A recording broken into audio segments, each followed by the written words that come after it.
Bonjour à vous, Charline Bonneau, très contente de vous retrouver pour cette nouvelle vidéo. Donc pour ceux qui ne me connaissent pas, je suis micronutritionniste diététicienne spécialisée en développement personnel et en naturopathie. Aujourd'hui, je vais vous révéler en fait l'erreur numéro 1 que les gens font quand ils cherchent à perdre du poids. Donc forcément, c'est quelque chose que j'ai compris au travers de mon expertise, de mes expériences en tant que diététicienne. Je me suis demandé pourquoi les gens pouvaient être vraiment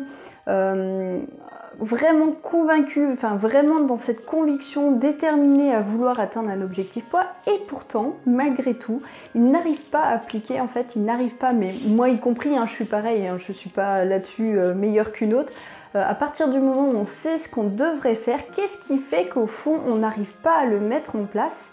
Et en fait, c'est une étude qui m'a permis vraiment de prendre conscience, de comprendre ça. Et aujourd'hui, justement, je voulais vous donner le moyen de réussir en fait à atteindre votre objectif poids.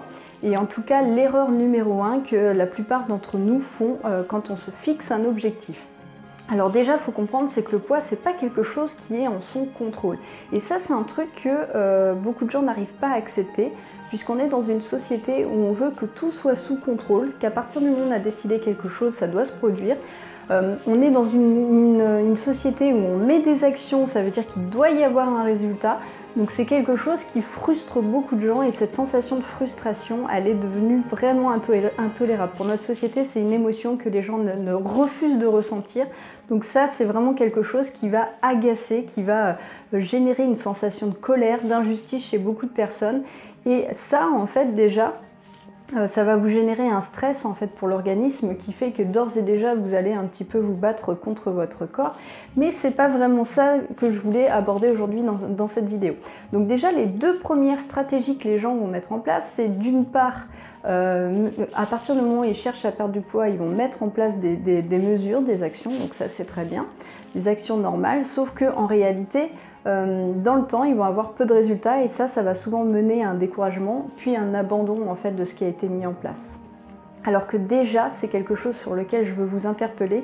Il vous a fallu vraiment du temps pour pouvoir construire ce surplus de graisse, en particulier celle qui est au niveau abdominal. Donc au même titre que ça prend du temps pour construire de la matière, il faut du temps pour déconstruire cette matière, malheureusement. Alors ça, c'est en plus très drôle parce que bien souvent, je suis sûre que vous avez tous expérimenté cette chose, ce phénomène. Vous avez, je suis sûre, fait une petite période comme ça, quelques repas d'écart, et vous vous êtes pesé, puis vous vous êtes rendu compte que finalement vous n'aviez pas pris tant de poids par rapport à ce que vous aviez imaginé. Alors je ne dis pas que c'est le cas tout le temps, mais je suis sûre que vous l'avez au moins expérimenté une fois. Cette fois où vraiment vous avez fait des gros écarts à votre sens, et en montant sur la balance, finalement pas trop de sanctions.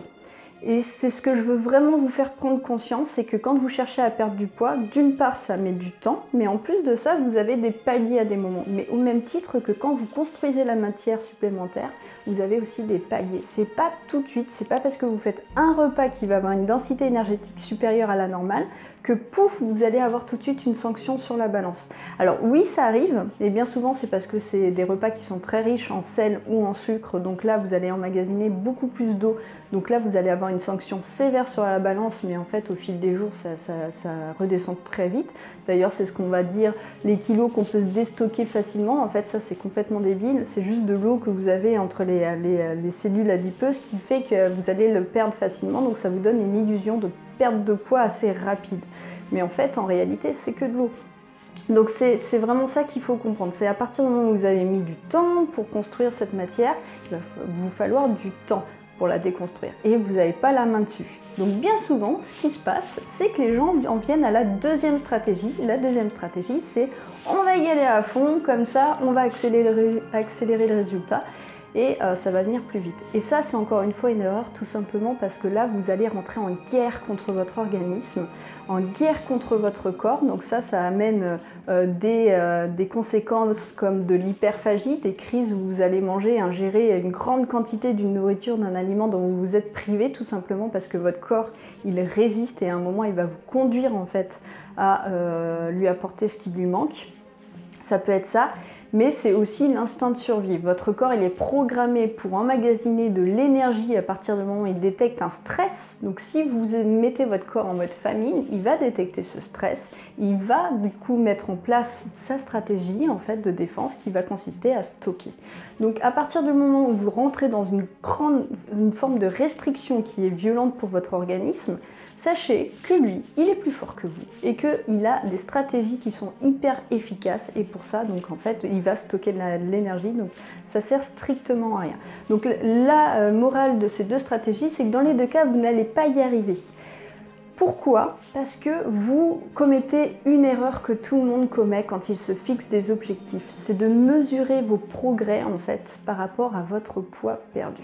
Alors ça paraît complètement intuitif, voire débile, je suis d'accord, et pourtant c'est un fait. Il y a une étude qui l'a prouvé en fait, que le niveau de motivation en fait va monter progressivement, en fonction du challenge, donc d'une certaine difficulté, mais par contre trop de difficultés, trop d'enjeux va au contraire être contre-productif et vous faire échouer en fait. C'est ça le problème. À partir du moment où vous mesurez vos résultats par rapport au poids, ça va mettre trop d'enjeux et c'est ça qui va vous faire échouer.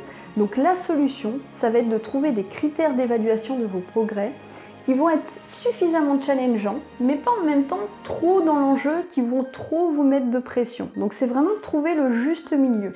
Donc arrêtez de mesurer, quand vous entreprenez une perte de poids, arrêtez de mesurer votre perte de poids à ce chiffre, parce que déjà il y a beaucoup de facteurs qui rentrent en compte dans ce chiffre, donc c'est pas forcément quelque chose d'intéressant. Parce que déjà rien que si vous perdez du poids, je vous l'ai dit, ça peut être de l'eau, ça peut être aussi de la masse maigre et ça n'a aucun intérêt parce que ça baisse votre métabolisme. Donc vous voyez, ce chiffre n'a pas vraiment d'intérêt, mais en plus de ça, ça va être contre-productif en termes de motivation. Donc moi je vous conseille plutôt de vous fixer d'autres critères d'évaluation.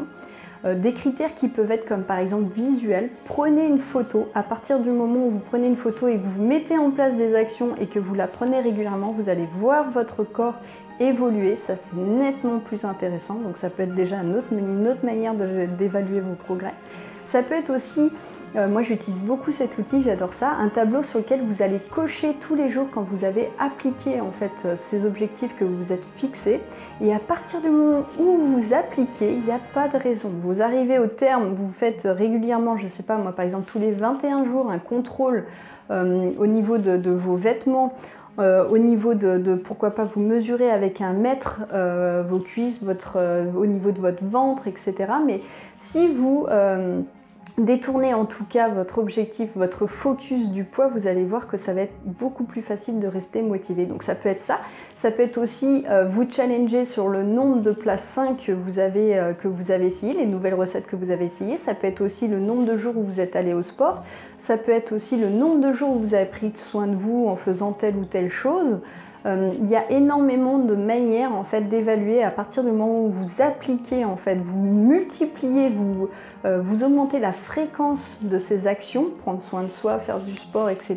Vous allez voir que votre poids, de toute manière, votre corps va changer. Et je vous dis votre poids parce que c'est le critère qui vous intéresse, mais après vous pouvez l'observer ne serait-ce que par rapport à simplement la modification de votre corps. Et c'est ça qui est le plus important. Ceci dit, le poids, c'est un super outil de développement personnel. Donc moi, ce que je vous invite à faire, c'est plutôt l'utiliser d'une autre manière. Et ça, je vais vous l'expliquer dans la prochaine vidéo. Comment votre poids peut devenir un super outil de développement personnel. Donc comme ça vous permettra de limiter l'enjeu par rapport à ce poids et l'utiliser et donc qu'il devienne au final votre meilleur ami plutôt que votre ennemi. Donc je vous explique ça dans la prochaine vidéo. Alors, si ça vous a intéressé, n'oubliez pas de partager justement cette vidéo, de la liker et puis de vous abonner, comme ça vous serez au courant de la prochaine qui va sortir. On se retrouve très bientôt pour une prochaine vidéo. Bye bye!